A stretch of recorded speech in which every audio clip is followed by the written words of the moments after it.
And there will be even more U.S. firepower steaming into the Persian Gulf very soon. The USS Theodore Roosevelt has now completed its composite training out in the Atlantic and is now ready to bring the fight to ISIS in the Middle East. I recently accepted an invitation from the Navy to fly aboard the Big Stick. I spent a few days with the sailors and aviators who are ready and very able to get the job done. We loaded our transport at NAS Jacksonville, about a dozen of us from all over the country, invited to witness the operations of one of this nation's most awe-inspiring weapons, the USS Theodore Roosevelt. Somewhere off the coast of Florida, we met up with this massive Nimitz-class aircraft carrier, and we came aboard in the traditional fashion, a tailhook grab. 150 miles an hour to a dead stop in about the length of a football field. It was exhilarating. We were hustled off the flight deck and into the bowels of this massive display of military might. How y'all doing? Good, how are you?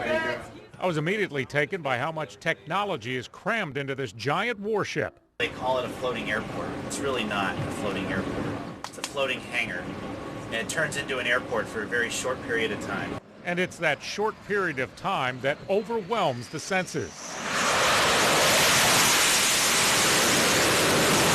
The sound, deafening. The power, unimaginable. Even the constant heat and smell of jet exhaust is intoxicating. This is the ultimate team, a different colored jersey for every responsibility on the flight deck. And the capability to launch and recover these fighters every 45 seconds. Below deck makes it all possible.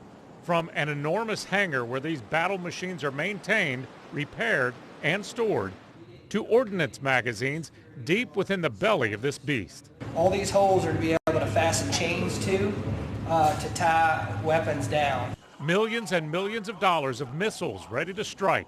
Even a department that makes bombs right there on the ship. It takes about 5,000 sailors and aviators to make it all happen, and they certainly don't run on jet fuel. Some 20,000 meals per day prepared and served on the Big Stick, and many of the creature comforts of home, right down to a very familiar cup of coffee.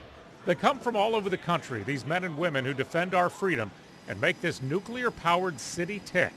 Specialist Stephanie Belcher is a Pensacola native. Now that we're about to go on deployment and go over to where everything is going on in the Middle East, you really realize how big of an impact that you have on what's going on around the world. Intelligence specialist Jacob Swire is from Foley and a third-generation sailor. I was able to experience so much and well-disciplined myself. Through there, I was able to see Bahrain, Dubai, some of Spain, stuff like that. It was very good. Some see the world. Others earn money for college tuition, all while keeping all of these moving parts clicking 24/7. About 7 o'clock in the morning on the flight deck of the Theodore Roosevelt, every single day, about 100 planes are launched and recovered off this flight deck. And the average age of this crew that you see out here, about 21 or 22 years old. Certainly not your typical millennials.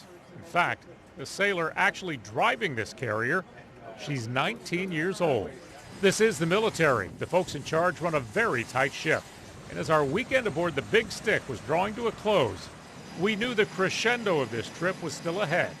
We would leave the deck like every other aircraft by way of catapult. 0 to 150 miles an hour in 3 seconds. I got to tell you, Kim, it truly was awe-inspiring.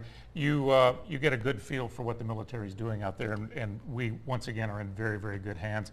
The men and women who do this job, very dangerous job, but to see how good they do it is simply amazing. By the way, it's called the Big Stick. Theodore Roosevelt, speak softly, carry a big stick. That is one of this country's biggest sticks right there, and it is impressive.